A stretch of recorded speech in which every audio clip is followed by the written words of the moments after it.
They keep getting louder. I was 6 years old when they started. The voices. None of those alive, nor are those dead, but rather the ones who decide a person's fate between the two. When it first started, I thought it was cool. I could hear all these things that no one else could, and I knew everyone's fate. I knew how everyone was supposed to die. My mom was the only one who knew of my gift. She even homeschooled me because of it. My dad died before my ability surfaced. Despite this ability, I never told anyone now they were going to pass. Not even my mom. She wouldn't let me tell her. It scares me to know my mother's fate. I remember waking up one night to the voices. They were telling me of a woman on the street. I thought nothing of it. It's New York City. There was always a woman on the street. But the voices told me more than I was used to hearing. The woman was going to be beaten senseless and then killed afterward. The voices said she had a family. Why, I don't know. They usually don't tell me. She was on her way back from her college campus to our house of 2 little girls, both age 3, and a husband. I argued with myself to not let it get to me and to let fate play out, but this wasn't right. It wasn't right for anyone to die like that. I called the cops asking if they could patrol my neighborhood. I said I saw someone lurking around. I never saw a man, but the voices said he was out there. About 45 minutes later, I get a call back, informing me that a man had been apprehended and taken into custody. I saved her life. The voices grew quiet, almost as if they were disappointed. What did they expect me to do? With all the information they gave me, I couldn't sit back and let it happen. I realized that this was my calling. I was meant to protect people. And I did. For the next few months, I would warn the police of events the voices told me of, saving 21 lives in total. My mom was there to support me through the whole journey. She considered me a blessing, and for some time, I thought the same. Right until the day the voices grew louder and angrier, yelling at me for hours. I sat in bed trying to get them to stop. I begged and pleaded, but they persisted. Finally, I fell asleep for a couple hours and they stopped. Silent. Nothing. I rose from my bed. I looked at my clock and it was 10 o'clock at night. I could hear the TV on in the living room.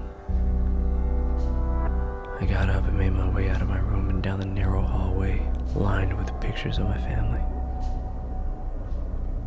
I see the light from the TV cast on the walls of the dark living room. My mom sat on the beige sofa, staring at the TV.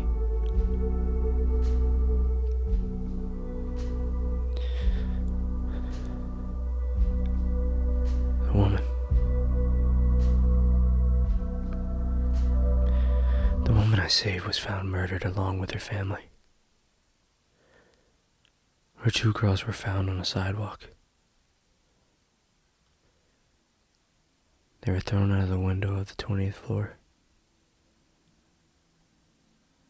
The husband was hung, and the woman.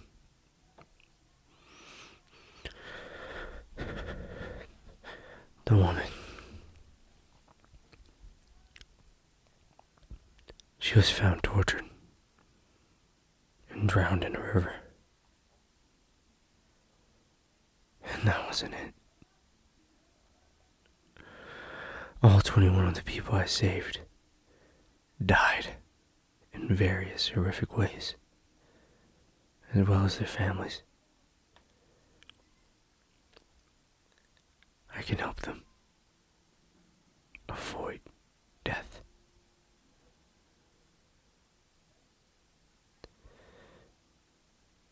They'll die tortured and killed if I save them.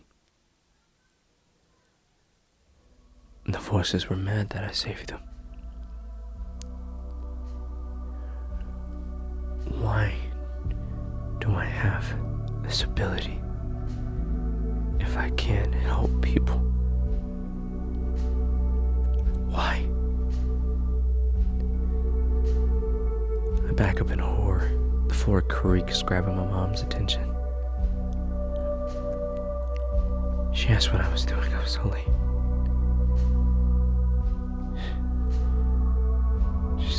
She told me how I shouldn't be watching the news. She jumps up to comfort me after seeing the horrifying truth of my actions. Her arms wrapped around me as I cry. I didn't hug her back. I knew what I had to do. And I'm sorry. I'm so sorry.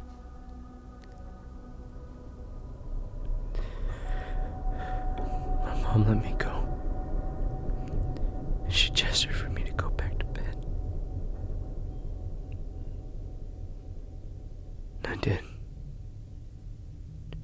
But I didn't go to sleep. I sat up for an hour waiting, thinking, until I knew it was time. I crept out of my bedroom and made my way to the kitchen.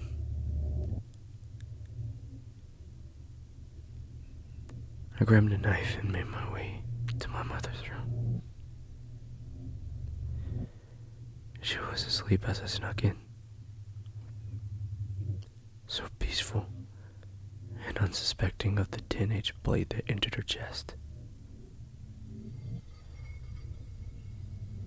She jolted up with a gasp and begged for me to stop. Why are you doing this?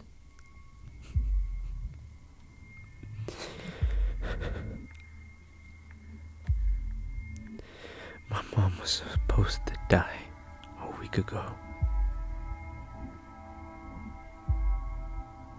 She was one of the 21 people I saved.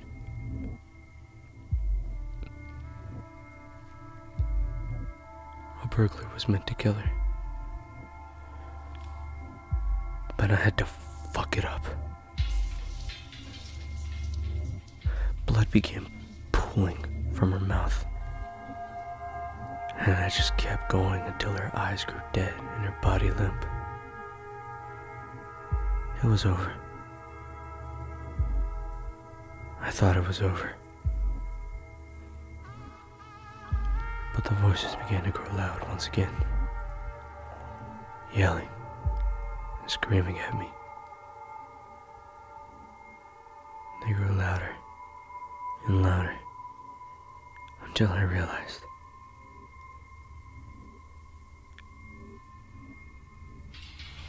I was supposed to die too.